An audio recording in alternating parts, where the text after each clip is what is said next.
I'd probably give you one or two titles, but I suppose the most important one in the scheme of this little interview is that I'm a local councillor and I'm chair of the Environmental Committee, which didn't exist before I was a councillor. It's there because I've joined the council. I'm also co-chair of Wivenhoe Biodiversity Group, and perhaps most importantly to me, I'm an intrepid local birdwatcher. And that's really how I exhibit all of the biodiversity stuff that's going on in Wivenhoe. That's my interest.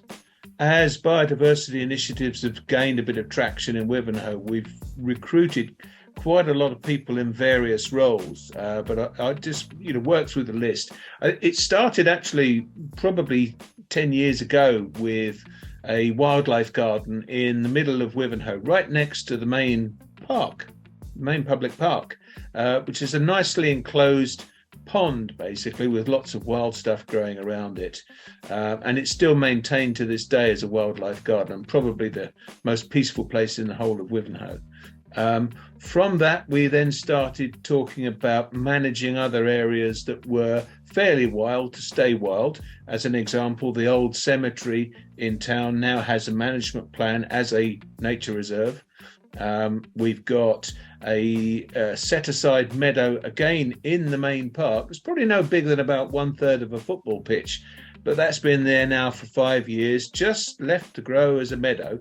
It was researched that it was probably originally a meadow in any case. So quite a lot of proper grassland species have now come up on that, and some fantastic mini critters now inhabit it.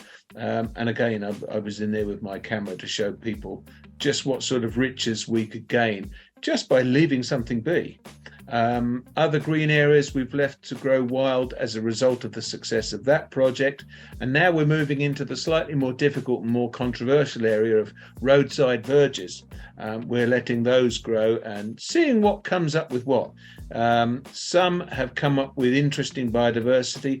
Others have simply grown long grass. So I suppose the key to that is we're getting feedback on what people think of it, which I think is a really important factor, which may feed into the answers to the next questions you're going to be asking.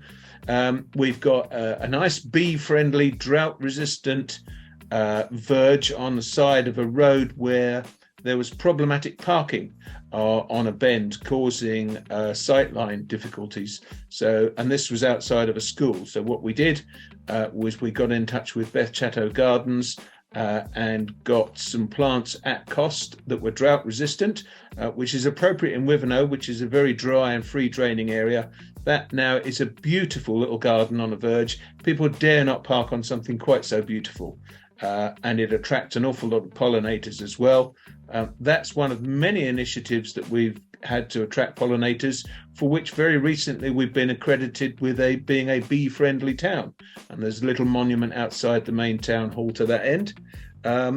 I have adopted a local working gravel pit that was about 3 years ago, and have been strolling around there ever since the beginning of lockdown, finding some really important wildlife on it. But most importantly, talking about the plan to return it back to the wild with the landowners, namely Tarmac. And that's been a really interesting bit of relationship building, and a big part of my role as a councillor, which is networking, so that we can find out who else is doing what else that can apply to Wivenhoe. But on the other hand, other people are following what we're doing in Wivenhoe.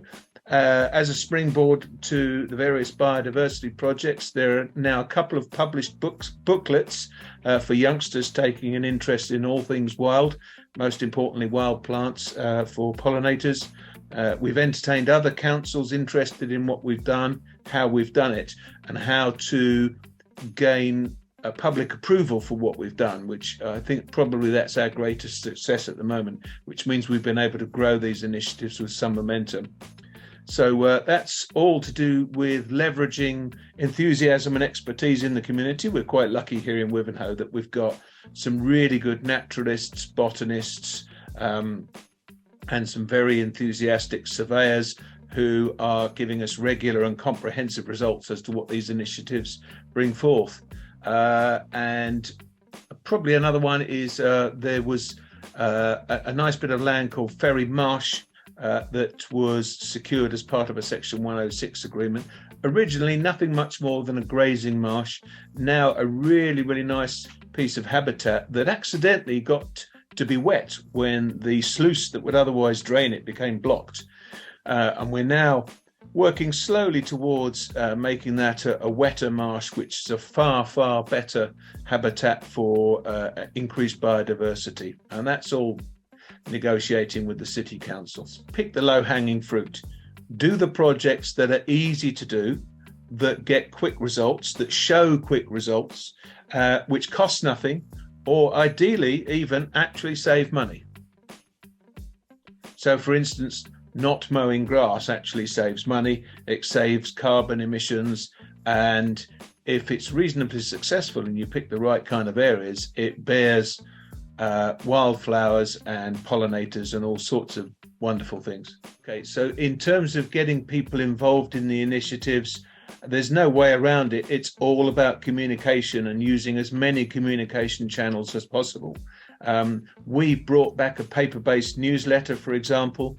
The council has now got a Facebook page. I think it's steered clear of Twitter so far, but it also uses the council notice boards and, more importantly, word of mouth. You know, one of the things I realized very, very early on is that you have to network. You have to get to know people. It is all about who you know as well as what you know. And I don't mean that in terms of seeking an unfair advantage. It's just the more the people you know and the more you know about them, the more you can plug the right people into the right project. Let me summarize. It's all about communication on all the media channels, and it's all about networking. We've talked about how to get started on these projects and how to get initial enthusiasm. The most important thing is to keep your finger on the pulse of the project, to ensure that you're feeding back the results to the people who would want to scrutinize the project. But the most important thing is to move things. Let's face it, we're looking to change people's behavior here. That's really, really important. And in order to do so, I think you need to have the feel-good factor running right the way through the project. Get people feeling good about the changes that they're making. And unless you have the feel-good factor, you have this alternative method of getting people to change their behavior by poking them in the chest and feeling guilty about the way that they're living. In my experience, that simply doesn't work. Feel-good factor does.